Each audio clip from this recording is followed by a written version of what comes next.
అయితే ఈరోజు విజయసాయి రెడ్డి గారు సీపోర్ట్ దానికి సిఐడి విచారణకెళ్ళినప్పుడు, ఆయన తరువాత బయటకొచ్చి ప్రెస్ మీట్‌లో మాట్లాడేటప్పుడు అన్ని విషయాల గురించి చర్చించారు సార్. అంటే మీడియా ఏదైతే క్వెషన్స్ అడిగిందో వాటికి ఆన్సర్ చేస్తున్నప్పుడు, మీరెందుకు జగన్‌కి దూరమయ్యారు అంటే, నేను కోటరీల వల్లే అక్కడి నుంచి దూరమైపోయాను. అండ్ నాకు జగన్ మనసులో నాకు స్థానం లేదు అన్నప్పుడు నాకక్కడ ఉండబుద్ధి కాలేదు అన్నట్లు చెప్పారు సార్. దాని గురించి నేను అడుగుతున్నాను సార్. అంటే ఇప్పుడు దాని గురించి మనం ఒక చిన్న వివరణ ఇద్దాం. నువ్వు కూడా ఒక సీనియర్ జర్నలిస్ట్వి, చాలా రోజులు బట్టి రాజకీయాలు చూస్తుందని. జగన్మోహన్ రెడ్డికి ఫస్ట్ క్వార్టర్ ఎవరమ్మా? ఒక సజ్జల, ఓ విజయసాయి రెడ్డి, ఓ సుబ్బారెడ్డి. వీళ్ళు ముగ్గురు కాకుండా ఇంకెవడన్నా ఉన్నాడా? లేదు సార్. చేత మాట్లాడే ముందు ఒళ్ళు దగ్గర పెట్టి మాట్లాడాలి. ఇప్పుడు ఉదాహరణకి ఒక బ్లేమ్ గేమ్ నడుస్తుంది, అంతర్గత క్వార్టరీ. ఇప్పుడు ఉదాహరణకి సుబ్బారెడ్డిని, విజయసాయి రెడ్డిని కదా 2 సార్లు షఫుల్ చేశారు. సజ్జల గారిని ఎక్కడే షఫుల్ చేయలే కదా. మీరు ఇంకోటి గమనించండి, ఎక్కువగా బ్లేమ్ ఏముంది? కార్యకర్తల్ని కలవనివ్వరు, పార్టీ ఆఫీస్కి ఎవరు రానివ్వరు, ఈ బుర్రతక్కువ మేళంగాలు తీసుకెళ్ళకపోతే ఎవరికి తప్పు? ఇప్పుడు ఈ చుట్టూ ఉన్న ఎమ్మెల్యేలు ఉదాహరణకి ఫస్ట్ వెంటోటు, ఉదాహరణకి ఉభయ గోదావరి జిల్లాలు దాటిన తర్వాత ఉన్న ఉత్తరాంధ్రకి విజయసాయి రెడ్డి ఎగ్జాంపుల్ ఇన్ఛార్జ్ ఇచ్చారు. ఎమ్మెల్యేలు ఏం ప్రాబ్లమ్స్ ఫేస్ చేస్తారో ఇతనితో అవడం డిస్కస్ చేసేది లేదు కనుక్కో. ఫస్ట్ ఎవడెవడు డిస్కస్ చేసాడో లేదో కనుక్కుని, డిస్కస్ చేసిన దానికి సొల్యూషన్ ఇచ్చాడో లేదో కనుక్కుని, సొల్యూషన్ ఇవ్వకుండా డైరెక్ట్ జగన్మోహన్ రెడ్డి గారిని కల్పించాడో లేదో కనుక్కుని, అప్పుడు దిక్కుమాల స్టేట్మెంట్ ఇమ్మనండి. వెళ్ళిపోయిన తప్పేలాగాలని ఉన్న తప్పేలాగాలని ఏమనంటే, అరే బాబు మాకు విజయసాయి రెడ్డి గారు కల్పించలేదు, సుబ్బారెడ్డి కల్పించలేదు, లేదా సజ్జల రామకృష్ణారెడ్డి కల్పించలేదు చెప్పాను. ఫస్ట్ పాయింట్ అది. సో క్వార్టర్ ఫస్ట్ దిక్కుమాల క్వార్టర్ ఎవరు? ఈ ముగ్గురే.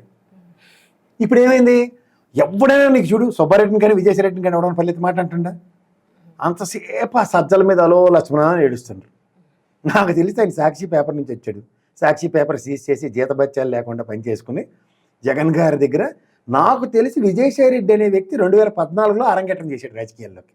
అప్పటిదాకా లేనే బ్యాచ్ కదా, ఒప్పుకో. 2014 నుంచి చెవులో గులువులు తీసుకుని కేసులని ఇదని ఫస్ట్ ఆలింగనాలు చేసుకుంది వీళ్ళే కదా, ప్రశాంత్ కిషోర్ గారిని నమ్ముకుని. 14 ఎలక్షన్ చూద్దాం, అప్పుడు బాగానే ఉన్నారు కదా. 19 ఎలక్షన్ మళ్ళీ వీళ్ళే కదా, ఈ దిక్కుమాల ప్రశాంత్ కిషోర్ గారి టీము, ఈ విజయసాయి రెడ్డి వీళ్ళే కదా.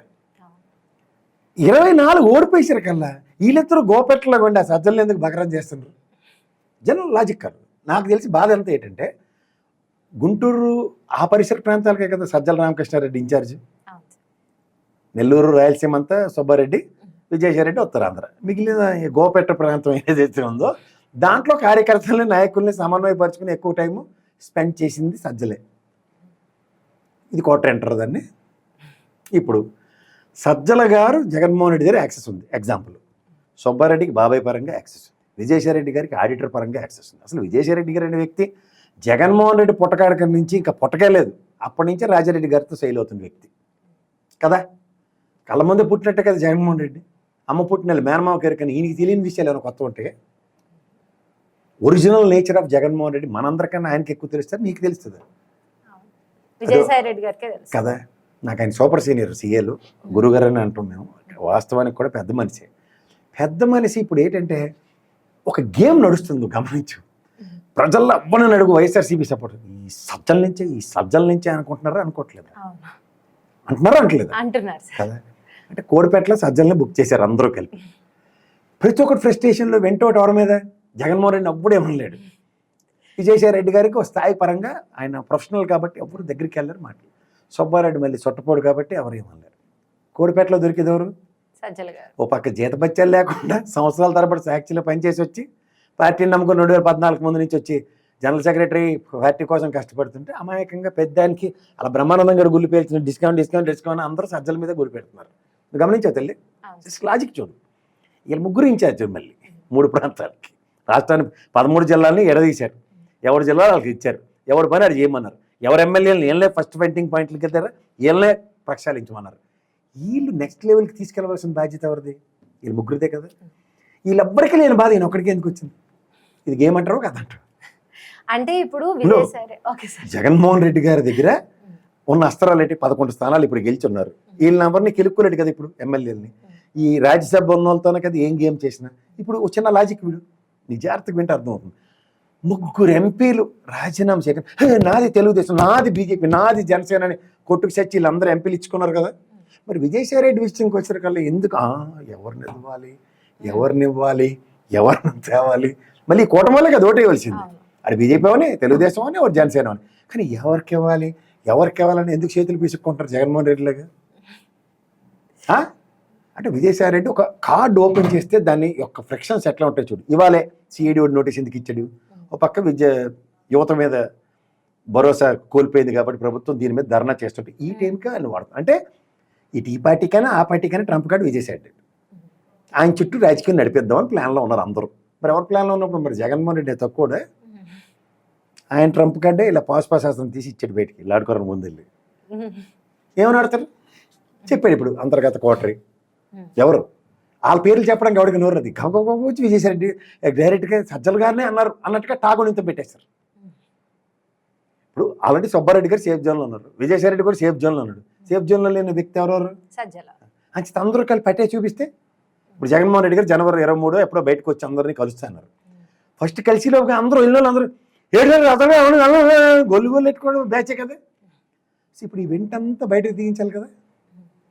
వాళ్ళకి సంబంధించిన పార్టీలో ఉన్న ప్రతి ఒక్కరిలోనూ బాధ అంతా అదే కదా. ఎంతసేపు సజ్జల చుట్టూ తిప్పే రాజకీయానికి ఇంకొక ఆప్షన్ త్రూగా కూడా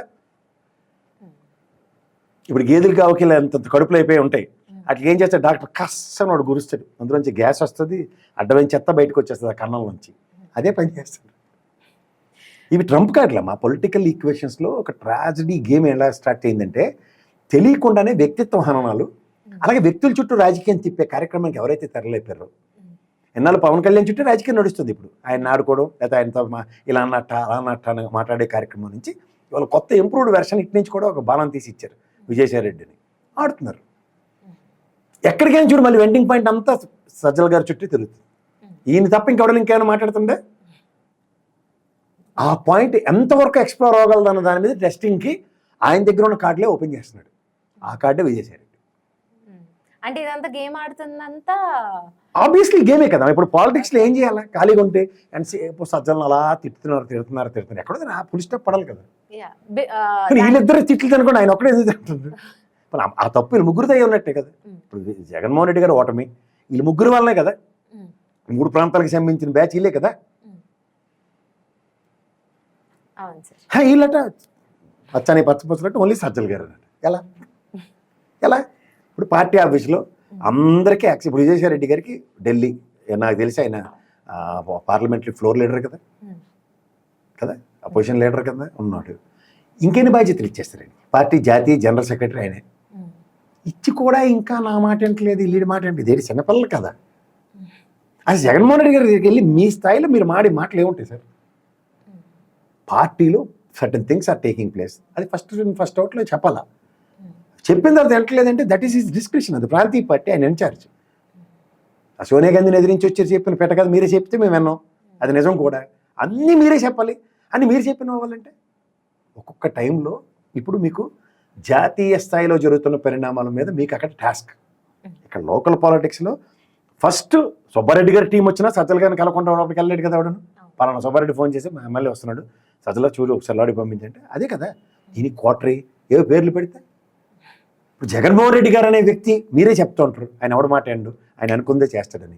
మొదట మీరు 2014 ఎలక్షన్ ఉదాహరణ రైతు రుణమాఫీ మీ అందరూ చెప్పినా ఆయన చేయలేదు తూచు. ఇప్పుడు మీరు చెప్తున్నారు కదా 2024లో కూడా రైతు రుణమాఫీ కూడా కొంచెం చేసి ఉంటే బాగుండు. మరి ఆయన ఎవరి మాట ఏంటని చెప్పి మళ్ళీ చెప్పుడు మాటలన్నీ ఏంటాడని మీరే చెప్తే ఎవరి మాట నమ్మాలి? ఈ రెండింటిలో ఒకటే నిజం ఉంటుంది కదా. ఆయన ఎవరి మాట వెండు వాస్తవం నాకు తెలిసినంతవరకు, మీకు తెలిసినంతవరకు కూడా అదే కదా. అవునండి కాదు ఈ మధ్య అల్లడి చెప్పిన మాట ఏంటండో ఇల్లు చెప్పిన మాట ఏంటంటే ఇందులో ఎంతవరకు సమంజసం ఉందో ఒకసారి చెప్పుకోమనండి. అఫ్కోర్స్ మీకున్న క్రిటికాలిటీలో ఇవాళ జగన్మోహన్ రెడ్డి నన్ను ఒక కార్డు కింద వాడుతున్నాడు అన్నది మీరు చెప్పరు. చెప్పకుండా ఏం చేస్తారంటే మీరు కూడా హ్యాండ్ కాయిన్లా కొడుతున్నారు, దానికి రెస్పెక్ట్ ఇస్తున్నాం. అంచేత ఏంటంటే పాపం పసివాడు ఎవరంటే సజ్జల రామకృష్ణారెడ్డి.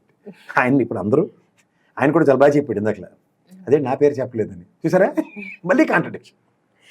అదే సార్, అంటే ఇది మొత్తం చేసుకుంటే ఎవరిని సార్ పిచ్చోళ్ళని చేస్తున్నారు కూటమి ప్రభుత్వాన్ని? ఆబ్వియస్లీ అలానే. ఇప్పుడు విజయసాయి రెడ్డి గారి కార్డు మీ దగ్గర ఉన్నది ద బెస్ట్ వెపన్ ఏంటారు బాబట్టి అదే వెపన్ బయటికి తీశారు. ఇంకా వెపన్తో ఏ యుద్ధం చేస్తారు?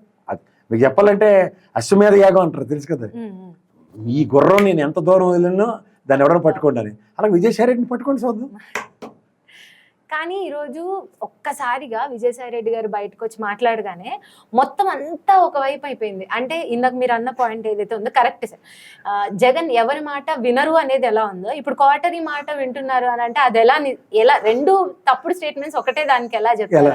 అందుకని కత్తికి రెండు పక్కల పదవులు గమనించుకోండి, మీకు తెగుతుంది అన్నది వాస్తవం. అవును సార్, అవునట్టు కదా? అవును సార్, అవును. అది రైటు అయితే ఇది తప్పు, పోనీ ఇది రైటు అది తప్పు, ఏదో ఒకటి రైతు చెప్పండి ఎప్పటికైనా. అవును సార్, ఎందుకంటే కాదు ఇప్పుడు మీకు రఘురామకృష్ణరాజు గారితో మాట్లాడేశారు, చంద్రబాబు నాయుడు గారితో మాట్లాడేసారంటే తారకరత్న సొట్టపాడు అక్కడి నుంచి మొదలెట్టారు దుకాణం. ఎవరో బయట నుంచి పెట్టగలరు అన్నిటికీ ఈయనకి అన్వయించుకున్నా ఆయనకి అన్వయించుకున్నా మనం యూజ్ చేద్దాం వెపన్ అన్నారు. గేమ్ నువ్వు ఆడతావు, మేము ఆడలేమా? రాజకీయం ఇది.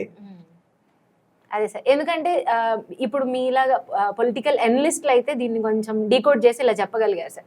కానీ నార్మల్ ఎవరైతే వైఎస్ఆర్సీపీ ఫ్యాన్స్ ఉన్నారో, టీడీపీ ఫ్యాన్స్ ఉన్నారో, టీడీపీ వాళ్ళు విజయసాయి రెడ్డి వెళ్ళిపోయాడు మంచిగా అయింది జగన్ పని అనుకుంటే, వైసీపీ వాళ్ళేమో విజయసాయి రెడ్డి ఎందుకు వెళ్ళారు అనేది దానికి ఆన్సర్ చెప్పే డిఫెన్స్ మోడ్లోనే ఉండిపోయారు.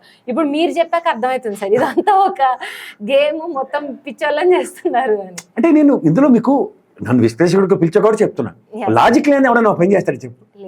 ఇప్పుడు పార్టీలో దేవేంద్ర గౌడ్ నీకు ఒకసారి జ్ఞాపకం ఉంది, ఒకసారి రాజకీయాల్లో ఒక్కసారి వెనక్కి చంద్రబాబు గారు ఇదే గేమ్ చేశాడు.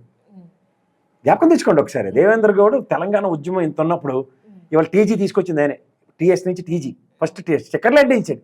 ఆంధ్ర బోర్డు కనబడి అన్ని దగ్గర ఆయన చేసినంత పనులు 1/10 కూడా కేసీఆర్ గారు చేయలేదు ఆ టైంలో. చంద్రబాబు ఎంత ఆడవడం ఉంది తెలంగాణ ఉద్యమం అనుకున్న పరిస్థితి. లాస్ట్కి ఏమైంది? దేపాల తపాస్కే చూస్తామన్నట్టు ఇటు తిరిగాడు అటు తిరిగాడు, సొంత పార్టీ ఎట్టి ప్రజారాజ్యాల్లో వెళ్ళిన ఇటు తిప్పి అటు తిప్పి మళ్ళీ జై తెలుగుదేశం వచ్చి రాజ్యసభ. ఆరోగ్యం పోలేదు కానీ లేకపోతే ఆయన మంచి చక్రం తిప్పి ఉంది తెలంగాణలో. ఇవన్నీ ఎందుకు మర్చిపోతారు? పాలిటిక్స్లో ఇవన్నీ గమనించండి ఒకసారి, పరిణామాలు ఎలా సంతరించుకుంటున్నాయి అన్న దగ్గర. ఆ వెపన్స్ని ఒక పార్టీ యూజ్ చేసినప్పుడు 45 ఏళ్ళు రాజకీయ అనుభవం మీరు వాడినప్పుడు మేమెందుకు తీయకూడదు? దేవేంద్ర గౌడ్ ఆ రోజు నెంబర్ 2 కదా, హోంమంత్రి. నెంబర్ 2 స్థానం ఎవరని వారు తెలుగుదేశంలో. ఆయన పార్టీ పెట్టేసాడే, ఆయన తెలంగాణ ఉద్యమం ఎత్తేసుకుంటాడే. అలాగే ఉంటాయి. రాజకీయంలో చదరంగం ఆడుతున్నప్పుడు, రాజకీయ చదరంగం ఆడుతున్నప్పుడు ఎవరు ఏ కాయిన్ని ఎలా యూజ్ చేస్తారన్నది చెప్పలేము. అవి ఎలా వాడబడతాయి, ఎలా ఉపయోగపడతాయి కూడా యూ కాంట్ ప్రిడిక్ట్ నౌ. ఆ ప్రిడిక్షన్స్కి రేపు పొద్దున్న రాజ్యసభ ఫిల్ అయిన దగ్గర నుంచి మళ్ళీ పెర్మిటేషన్స్ కాంబినేషన్ మారిపోతాయి.